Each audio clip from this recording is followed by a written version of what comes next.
wonder. Hey there, welcome to Story Time with Stacey. I'm Stacey, and I was just thinking, what do you think would happen if the sun and the moon switched spots? That the sun was out during the nighttime and the moon was out during the daytime? I don't know what would happen. It's a good thing we got this book here. It's called The Sun and the Moon's Big Idea. And the author, Karen, she sent me a copy of this so I could share it with you, and I'm so excited to share it with you. So if you want to go ahead and get settled, we'll get started.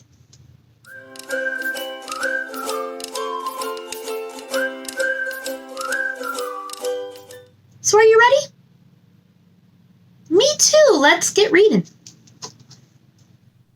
The Sun and the Moon's Big Idea, an illuminating fable, by Karen Faciane, illustrated by Sierra Mann and Vidal.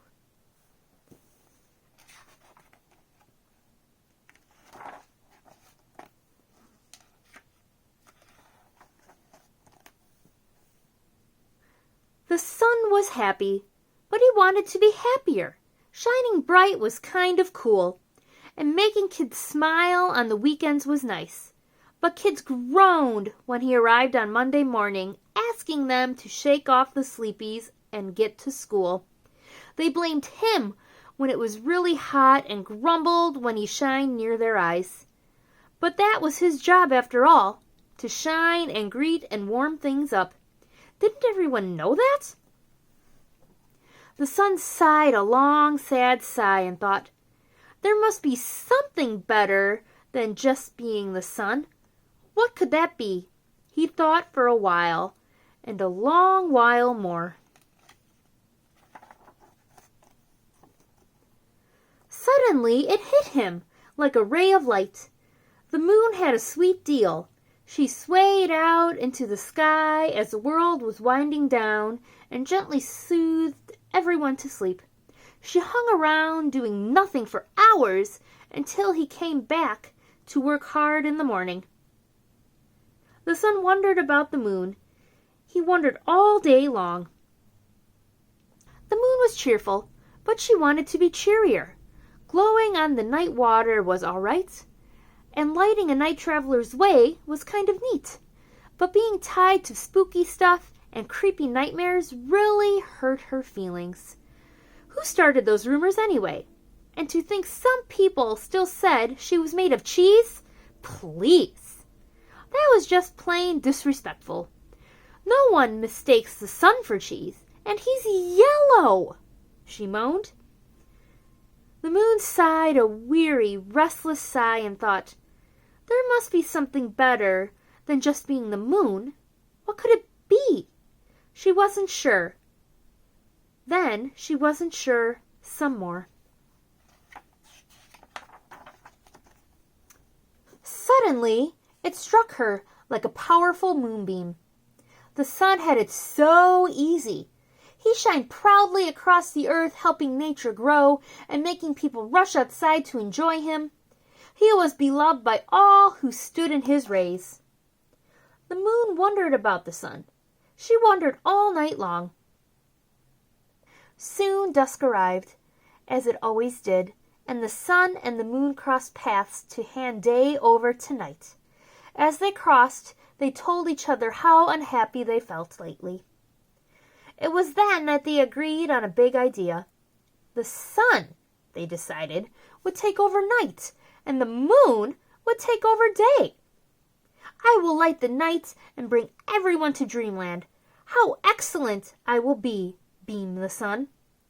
I will brighten all that I touch, bringing smiles to millions. How wonderful I will be, glowed the moon.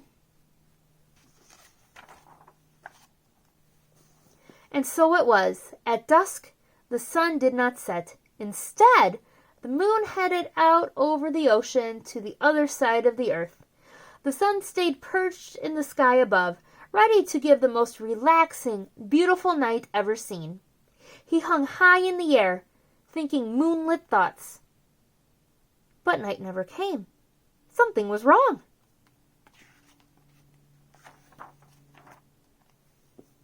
The sun rose higher and higher. He shook and shimmied. He chilled and he charmed. He tried desperately to dim his shine and turn off the bright blue sky. But the blue sky hung on, and the people below him seemed more confused than delighted. "What's this?" thought the sun. "I'm doing everything right. I'm hanging around and relaxing. What could be wrong?" That's when he saw it, begging his attention from below, a spectacular reflection in the sea. It was stunning. It was sensational. It was brilliant. It was him. "That's me?" the sun asked himself. He had never seen his reflection in this way before. He looked again. His reflection on the sea took a well-deserved bow. He thought a while about this new feeling he felt. Then he thought a while more. The sun smiled an enormous, knowing smile and knew at once what he should do. On the other side of the earth, the moon rose high in the sky, prepared to show the world a dazzling daybreak. Sailing in the sky, she thought sunshiny thoughts. But day never came. Something was wrong. The moon sailed higher and higher. She swiveled and swirled. She waved and she waned. She tried to brighten every inch she could find. But the starry night clung to her, and the people below her seemed more confused than pleased. "What's this?" thought the moon. "I'm doing everything right. I'm brightening and shining. What could be wrong?" That's when she felt it below, like a tap on the shoulder, a marvelous reflection in the ocean. It was magnificent. It was gorgeous. It was breathtaking. It was her. "That's me?" the moon asked herself. She had never given her reflection much notice before. She looked again. Her sparkles on the ocean gave her a standing ovation.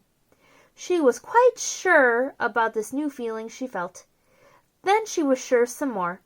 The moon smiled a gigantic, knowing smile and knew at once what she had to do.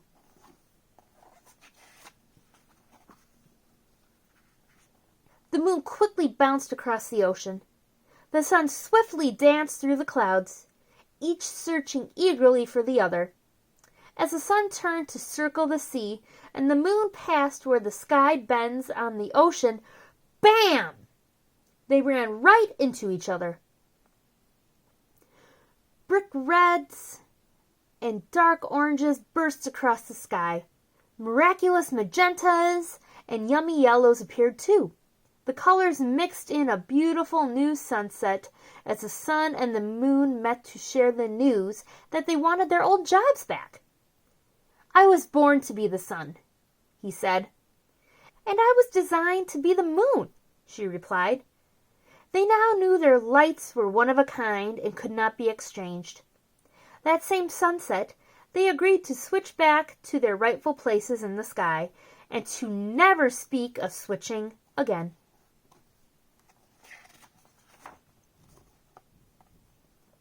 So the sun still warms our shoulders on a hot summer day, and at night the moon still plays peekaboo with us between the tall trees. Boo!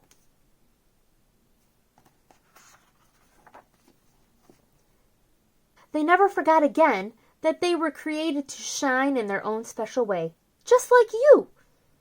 But if you ever forget, like they did once upon a time, just look out at the sunset.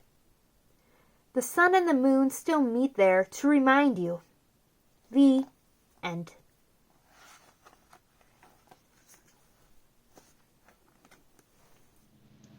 Wow, that was such a cool story, wasn't it?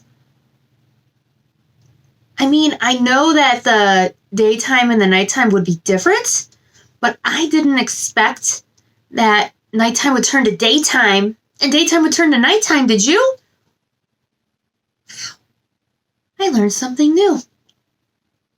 The sun makes it so bright and sunny, and the moon gives just a little bit of light so we can sleep at night. And I got the coolest project for us to do today. I got a link below where you can grab a copy of the instructions. But I just used a paper plate. Look at that. And then I made a sun and a moon. And I even put cool stars. And all it is construction paper and some markers. So neat, isn't it? Gotta figure out where I'm gonna put it. Gotta figure it out. And then if you love this story as much as I did, I got a link below to the author as well, where you can learn more about her and you can grab your own copy, okay? Okay. And on that note, I want to thank you so much for reading along with me today. Whether this is your first time here or you've joined me before, I'm so glad you're here to be reading with me. It just makes it so much fun. And if you haven't subscribed yet, make sure you do so you know when my next story time is going to be, okay? Okay. Well, on that note, I'm going to let you go because I got to go do some important business. Well, you keep on reading and I'll see you next time, okay? Bye.